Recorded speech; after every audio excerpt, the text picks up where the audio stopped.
Hey everybody, this is Wesley, the West Park Lion, and he would like you to know that there's a new West Park website. Isn't that right, Wesley? That's right, Pastor Nathan. Wesley, giving me an opportunity to show off some of my ventriloquist skills. So check the website out. There's some neat content on there, and I feel like it actually does justice now to the fantastic school that it represents. But you're here not for that, but rather because it is time for us as a house church to look at our question mark and our light bulb and our arrow from this last week's Sunday morning. The text was Jesus walking on water, and you can go in so many different directions with this. It's like just a very rich text. The places that I was tempted to go that I think are legitimate and worth focusing on and just recapping are that there's storms in life, and we can feel abandoned by God, that He's nowhere near. But then, in the moment when we least expect it, He proves Himself sovereign, and He shows up and does things that we didn't even know were on His radar to do. And those are comforting things to know when you are in the storms of life. But my question wasn't along those lines, because I've kind of been down that road before. I've heard that sermon before. My question was, what was Jesus thinking?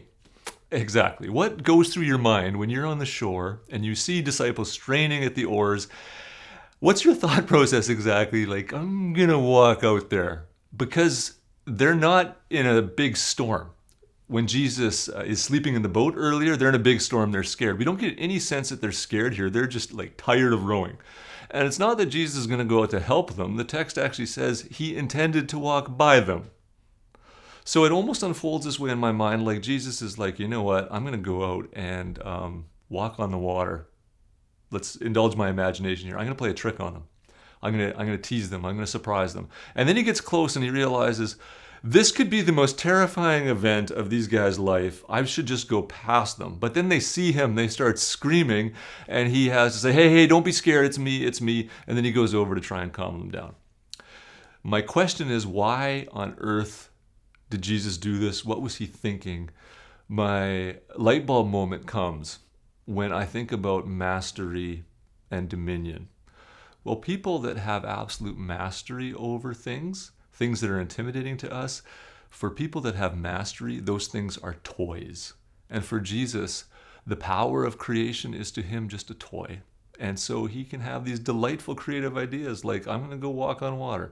I'm going to have some fun. I'm going to maybe put a little bit of fear in the disciples, whatever it may have been. My light bulb moment was about mastery and playfulness. Actually, the commentaries help me here put two pieces together. They say that this act of Jesus's is when He most reveals His divinity, because only God has this kind of dominion over creation. He can do what He wants with it. But other commentaries say this is Jesus at His most playful. Thankfully, we don't have to choose. We put those two things together. We don't have to go, is it that He's being really divine, or is it that He's just kind of being playful? If His mom was there, she'd be like, stop it, Jesus, smarten up. Well, it's both. What if one of the ways that Jesus shows us His divinity is by being really playful? What if the heart of God, and you can see this when you look at creation, has a big component of playfulness to it? I think that might be a glimpse of what we're seeing in texts like this that just make no sense unless you're a bit of a unique personality who enjoys having fun. My arrow, my conviction, what it means for me is that I can tend to, as I try to become like Jesus, really focus on the discipline of Jesus and the authority of Jesus. But what if I thought about the playfulness of Jesus? What if part of what it meant for me to become fully human, what if part of what it meant for me and you to recreate ourselves in the image of God was to up our playfulness a little bit? It might be intimidating for some, but it would also be kind of fun. What do you think, Wesley? Oh, Wesley. I don't know. I don't know if that's plan to protect. Oh, what the heck. You're a lion. Oh.